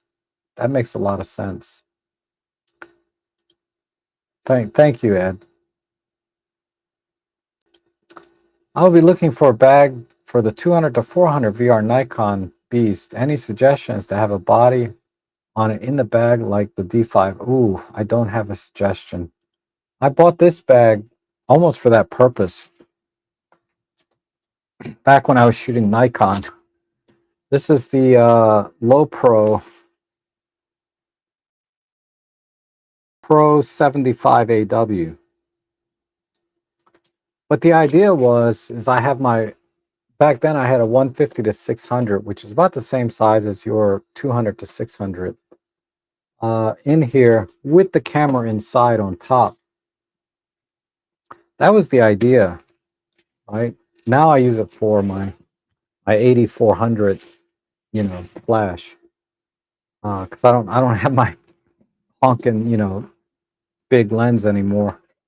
I just got this giant flash that I hardly ever use. But this is one. The best thing to do really though is if you can, you have to go to a camera store and try your camera lens combination when you're looking at something like this. But this has side pockets, front pockets that are zippered here in the front. It has some kind of tactical things so you can attach additional things to the side.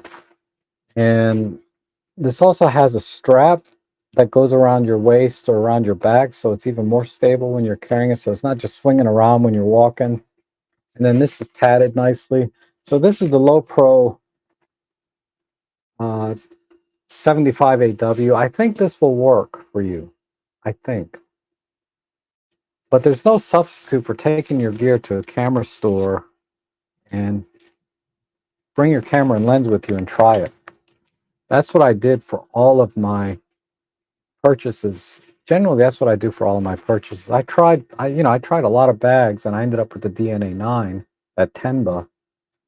before buying any of the bags that they had. And they had the retro Think Tank there, and they had the Think Tank small bags, the smaller ones, but those were lacking a lot of the features I was looking for. But yeah, this should work if I recall, because the opening here is big enough for your camera body. It's just the length. I'm not sure what the 200 to 600 length is, but look at the specifications of this one. This is an excellent bag, except I don't like these things quite as much. But other than that, it has everything. There's even a strap here for tripod, and I thought that was. And I like that there's a little elastic pocket here. You can put a little flashlight right here. This is a really good bag. That would be my suggestion. And then it also has. I spent a lot of time shopping bags, as you can tell. This also has a pocket on the front for additional stuff, right? Which is awesome. And a pocket here. So if you're going to go out and shoot with your 200 to 600 and nothing else, you can pretty much carry everything in this bag. Your camera with the lens attached, extra batteries, flashlight, tripod, everything right here. This is pretty awesome. Oh my God, so heavy with that flash in there. But it was heavy when I used to have my camera. I used to carry my D7100 with the 150 to 600 Tamron.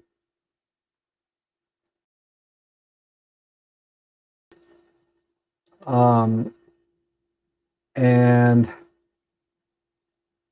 that's awesome, high res. My goal is to make the largest file size photo possible. Pixel peep down to that. Yeah, but be careful, Eric. I I haven't tried it in Photolab 7, but I was struggling after I stitched everything together in Photoshop. Photoshop seemed to handle it, but I was having trouble editing and all kinds of other issues because it was so big, and then it wouldn't upload to Flickr at full res, so I had to downsize it. So even Flickr has some limitation at some point. What that point is, I'm not sure. But I think I ended up with a 130 gigabyte file, and I think Flickr took that. Just I can't remember, but it's a JPEG anyway. So the actual file size wasn't 130 gig, but the resolution was like huge, huge. So it looks like I hit up all the everything in the chat section. It's not many people here. I'm showing 37 people here.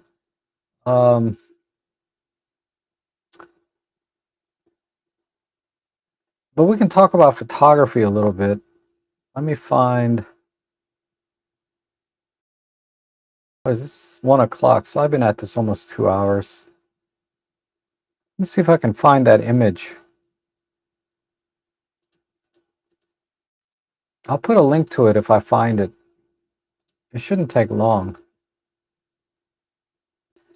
Where's the search button? Power station. Yeah, it's here. So, 325 megapixels, high res shot. So this image, I put the things down here. It's the 33,502 pixels by 9,721 pixels. Stitched together in Photoshop, then edit in Photolab. And you can kind of pixel peep this. And if you want to, you can even download it, the original, if you want to just download it for yourself. I didn't put any restrictions on any of my images here because my goal is to educate people, and sometimes it helps to look at other people's images directly on your own computer to understand, what the intent was. But yeah, that's the image there. So let me get a link.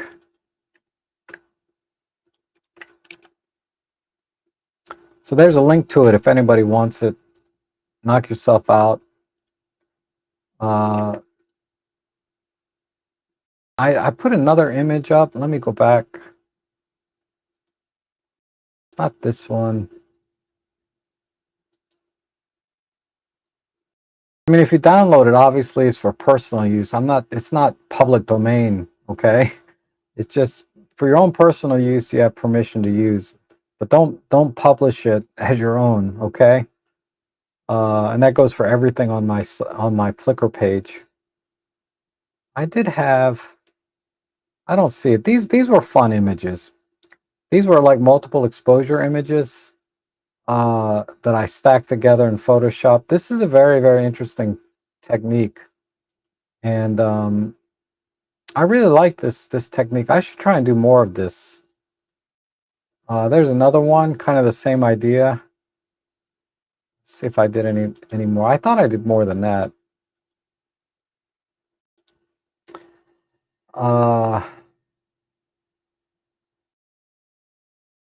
Yeah, I have done more than these two. They're somewhere on my Flickr page, but I like this technique. I think it's very, very interesting, kind of artsy fartsy.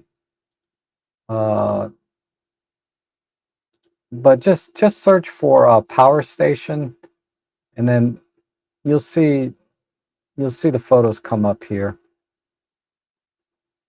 And then these are some of the images. I've been doing some backyard birding. If you look at this image here, let's see, this is the 300 f4 at ISO 4000. So 1/4000th of a second. But look at the detail that I was able to pull out of this image. I mean, that's amazing. ISO 4000, you know, or 5000, whatever it was. I have another image here that was like at ISO 12,000. But these images, I mean, these are just backyard birds, but man, the detail that I'm getting out of my 300 f4, as you can see down here, this is with the teleconverter. So what I was doing, okay, look at the shutter speed, 1/250th ISO, but flash on fired. So these are images that I use flash to shoot the birds in my backyard. Now it doesn't work for flying birds, but like this is a shot that I use flash, and this is why I was able to use such a slow shutter speed and keep my ISO very, very, very low. So it speaks to the image stabilization of that lens camera combination, and also the use of flash. It makes a big difference in the detail. So here's another 1/250th ISO 400. This is with the 75 to 300, the kit lens. But look at the detail I was able to pull out of this.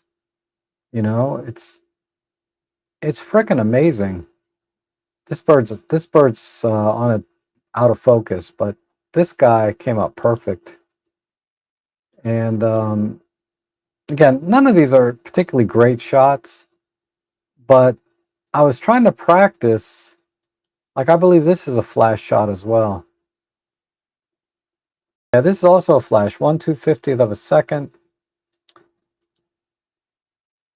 And the detail I was able to pull out, the image stabilization, there's just uh this is what I mean, why I'm so in love with the Micro Four Thirds system. So I won't bore you with all these pictures. You can go to my Flickr page if you want to look at them. But all the EXIF data should be there for 90% of the images.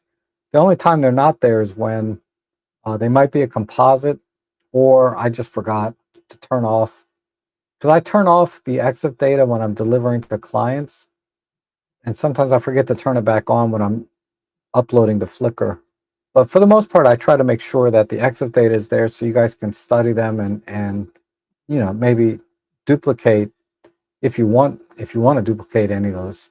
You'll be able to duplicate that on your own system, because a lot of times I've seen videos where, I think it was Tony Northrup was saying that settings don't matter. And I disagree with that. The settings do matter. You know, if I look at a picture and something particularly strikes my eye about it, not because of the composition or the subject, but in a technical sense, if something strikes me, it's like, how did they do that particular image? What were the settings that they used? Am I missing something? Because I can look at an image like like this image, right?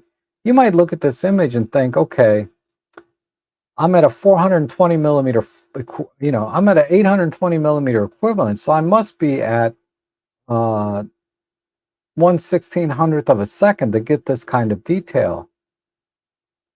But then when I look at the EXIF data, I'm like, wait, how did you do this at 1/250th of a second ISO 400?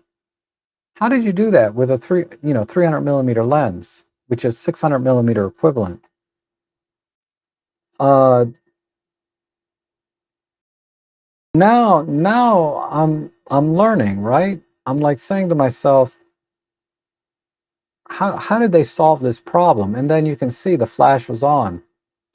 And then you might be like, okay, so now you're going in the right direction, right? Because you saw what the settings are.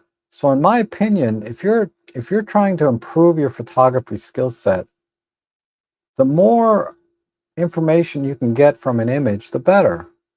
Because there's nothing more frustrating to me than to look at an image and have to try to guess what the settings were. Because a lot of time I can look at a lot of images and I can guess what the settings were, what lens they used. Rarely can I tell what camera they used, but I can usually tell the focal length and the settings. But sometimes I'll look at an image and I'm like, hold on a second. How did they do that? What were their settings? And sometimes you find out, oh, this is a composite, or this is an HDR, this is a bracketed shot, this is whatever, right? Focus stacked. Then, I have this information. I can say, okay, I can see how they did that. And sometimes I might look at an image and say, oh, and assume that they did focus stacking, or assume that they did HDR bracketing, exposure blending. But then when I look at the settings and I see that they didn't do that, then my curiosity goes up and I say, okay, how did they do that with those settings, right? What were the conditions that allowed them to do that? What technique did they use? Well, because think about it, you might look at a camera I'm sorry, you might look at an image that was produced by the Olympus Live Comp, or high res shot mode, or in camera focus stacking. You might look at an image that was created by using one of the computational techniques and say, wow, because I can't tell you how many times, I really can't tell you. But time to time, it'll come up where people ask me, how did you do that shot? And I'm sorry, you can only do that with live comp. Do you have an Olympus camera? Or now Panasonic, I think, has this. And they'll be like, no, I use Canon or I use Nikon. I'm like, yeah, I don't know how you do this with your camera, because this is effectively a 15-minute exposure and nothing is blown out, right? Everything is perfect, the exposure. And with you can do long exposures in other brands, but it's very difficult to do long exposure without clipping highlights and things like that when you get into super long exposures. So I think it's very important to see the settings, and that's why I try to include them. As at my core, I want to help people to learn photography. And I'm not hardcore, know everything. I'm no David, like that guy on God, OM System. That guy knows everything. I forget his name. I think his name is David. But you know the guy I'm talking about. You could ask him anything, and the guy has an answer, and he has all the caveats to that answer. When people ask me questions, usually it's like in an email or in the comments section, and then I can give you an answer off the top of my head sometimes, but sometimes I got to dig a little bit and say, okay, why would this camera be why would his camera not show, why is this grayed out? Why can't he do this? You know, it's like, or she. I have to dig a little bit, but this guy on OM Systems, you know, that does the live streams, that guy, man, he's amazing. Um, so does everyone feel sometimes they have come to a roadblock when they preferred photography type? How do you, oh, I see. So you're hitting a roadblock. How do you cope? I know this is off topic, but maybe a new piece of gear might inspire. Well,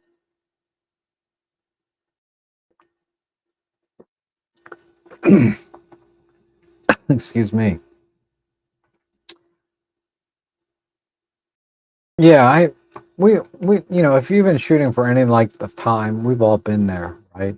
You've gotten to a point to where, and I'm still there in many ways. But what I have found, for what's worked for me, right, is looking at photographers that did this uh, with film. So whatever genre you're in, that genre has been done on film. And then I look for the masters of that particular genre that did it on film. And you look at how good those images are, you will just be floored by the mastery that they have with photography and lighting and whatever else, you know, whatever your genre is. You know, and it floors me how they did this without all of the technology that we have access to today, and still struggle to find inspiration, still struggle to get a particular kind of shot. When I go back and look at photography from 30, 40, 50 years ago or longer, I'm still floored by what they were able to do and the kind of images that they produced. So, to me, a roadblock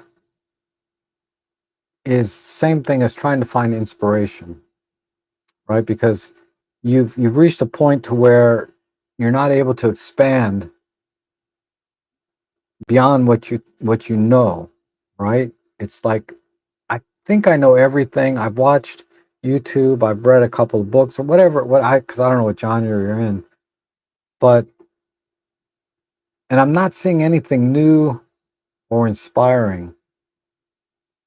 So I would say, and this has worked for me, is to go back and look at the masters of photography in your genre, particularly if they shot on film. If they're still alive and still shooting, even better. So I'm going to give you a link to, um, because the next question obviously is, who are the masters? What's a list of names? Let me give you a link to an index, a curated index of masters that Joe Edelman has put together. Because I refer to this, I used to refer to it a couple of times a week, now less so, but I'm still always impressed.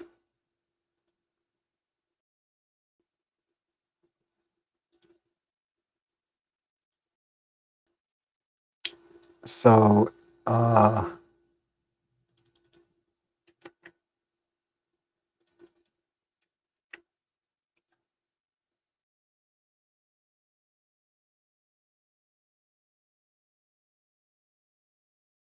here's a link, okay? And this is what it'll take you to. Photographers you should study. And there's a whole index. And I think the asterisk stands for they're still alive, right? And you can look at, if they're still alive, they might have an Instagram or a Facebook, uh, something like that. There's a whole list there. And I found this to be, you know, an amazing resource for me. So I hope that addresses your question, Darko, to some extent. How I overcome roadblocks or lack of inspiration is probably a more precise way to put it in my case. but hopefully that answers your question. If you can tell me what genre you're in, that you felt like you had a roadblock, maybe I can help you a little bit. But I don't know where your photography is now. You might be way ahead of me, and I'm not going to be able to tell you anything new. Right? That's more likely the case. But if you study that page and go to each link and see who's in your genre, uh, that that will be that will inspire you and take you beyond the roadblocks. When you see the kind of work that people are doing, it's like it just I would show you, but I always worry about copyright, so I can't show you images from these people. But I have an index and pins of all these from all the ones that I like, and I refer to them time to time for inspiration. Say, okay, how did they do that? Where did they come up with that idea? And you put these ideas together and try to make your own and put your own, spin on it. And eventually come up with your own style, and that's a whole other conversation. But this is something I aspire to do. Is be, you know, is I want to master this craft, and I want to have images that people look at and feel like are timeless, uh, and appreciate over time. Of course, I'll probably never reach that level and have my own galleries. Who knows, right? Uh, but somebody like Vivian Meyer, right? She never got credit while she was alive. Sal Leader, very late in his career, did anybody recognize his work? So he wasn't around long after. I think only about 10 years before he passed. Uh, so a lot of people they don't get credit, and there's um, another thing that I like to do is when I watch movies, I pay attention to the cinematography and the lighting and the composition in the movies that I watch, and see if there's anything there that can inspire me for the kind of work, whatever genre it is. Because when you're watching a movie, usually you hit on every single genre in photography in one movie. And if the cinematography is exceptional, you can learn a lot from watching movies. Now, if a movie is about a specific thing that's very relevant to your genre, right? Even better. But really, any movie that has amazing cinematography, like we were talking about Ripley on Netflix, or maybe it's on Amazon, but we were talking about Ripley. What amazing cinematography is in that for black and white photography. The composition, the lighting, the mood, the feeling, it I was just floored by that. And that's something Jeff Painter recommended. I've recommended The Secret Life of Walter Mitty as really a very in my opinion was a really good cinematography was excellent in that as well. And okay, so Doc was talking about bird photography, street, and concerts. So definitely for bird photography, because I do a lot of that, right? I'm always trying to find ways to shoot the birds a little bit differently. Like this past week, I've been practicing using flash with bird photography because it's something I've never done before. So for me, in bird photography, I'm trying a different technique when I've hit a roadblock, because I can go out and shoot, great blue herons and kingfishers and that all day long, uh, and get some pretty decent shots. At least for me, I don't feel like I've hit a roadblock yet because I'm still growing in that area. You can always get better at. I still have a lot of room to get better in bird photography, even though people are so impressed sometimes by my shots, and I'm like, it's okay. If you really want to be impressed, you should see some images that I've seen online. I'm like, wow, how did they do that? Um, and definitely street and concert photography. Definitely research the masters. There's some good ones in there. Uh, Believe it or not, Frono's Photo is an amazing photographer for concert photography. He's extremely talented, and it's unfortunate we don't see more of his work. I've never researched because I'm not into concert photography, but I'm sure if you research and look for his photography and concerts, you'll be pretty impressed with his work. And I guarantee there's many more because many of these master photographers in that list uh, shoot celebrities, and many of the celebrities are artists, singers in concerts. So you'll find some amazing uh, work there to inspire you to and give you ideas. And in addition to that, Joe Edelman has a Tog Knowledge community. I'm sure there's links to it. There's a link to it on that page that I participate in fairly regularly. And I share a lot of my things that I don't share here, quite frankly. But uh, my goal there is to learn from Joe, right? And you're going to be in Joe's world, and you have to be able to deal with that. He's a little old school, and he's very, very frank. He does not. He doesn't. Anyway, don't argue with Joe. Just listen. Just listen. You don't have to. If you don't agree with him, don't say anything. Just listen. Quietly disagree. Okay. To this day, I've not really disagreed with anything he said. Uh, there's been a couple of things where I felt like it was a little bit of a stretch, but I look at that as a challenge, right? When someone says something, not just Joe, but anybody says something that I feel like is a stretch, I'm like, why would you do that? That doesn't make sense. Do it this way. It's much easier. Or how does that make any sense at all?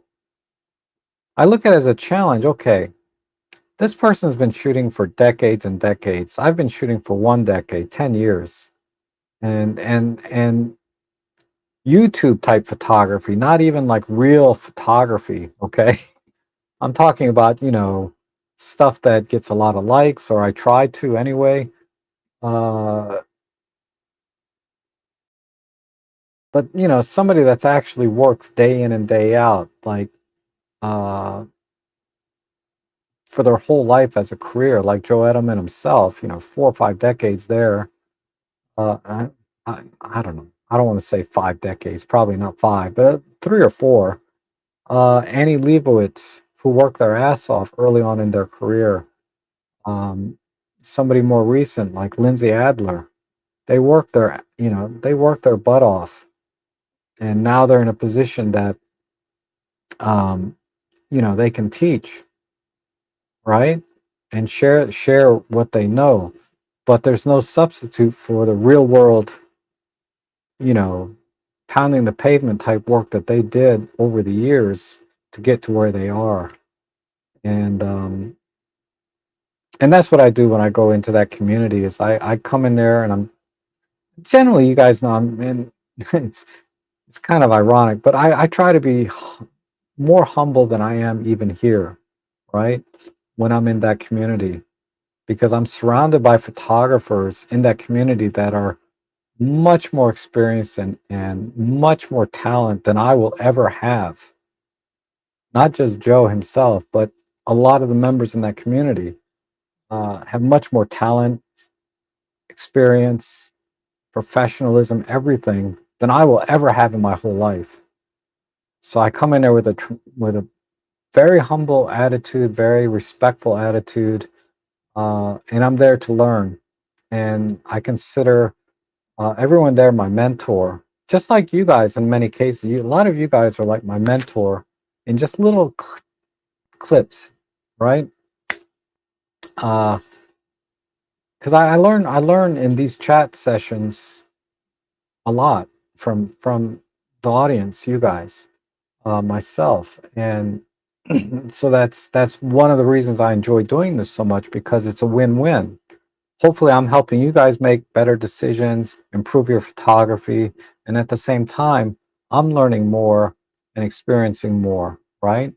So that's part of the reason I love doing these, and they go on forever. Gosh, it's been 2 hours plus, but uh, and Darko says he's impressed with my shots. Period. And that's not patronizing. Oh, okay. I appreciate that. I try. Joe Edelman. So I put a link. Hopefully, yeah, I put a link up here to his website. He has a YouTube channel with a lot of great content on there as well. Uh, Definitely check out his YouTube channel. He's kind of stopped doing YouTube, and he does mostly his community. And I recommend you join. It's free. He used to charge $75 a year. It's some nominal fee. Um, but he stopped doing that and just does it out of the goodness of his heart to help other photographers grow. But he's very old school, right? Do not, do not, you know, trust me, you'll get an earful if you say anything that, if you argue with them or try to justify your position, right? Um, because there's been times I've posted things in the community because it's not just he does live Zoom calls and things like that every week. I've posted things and he deleted them, and then he told me why he deleted them, and it made perfect sense.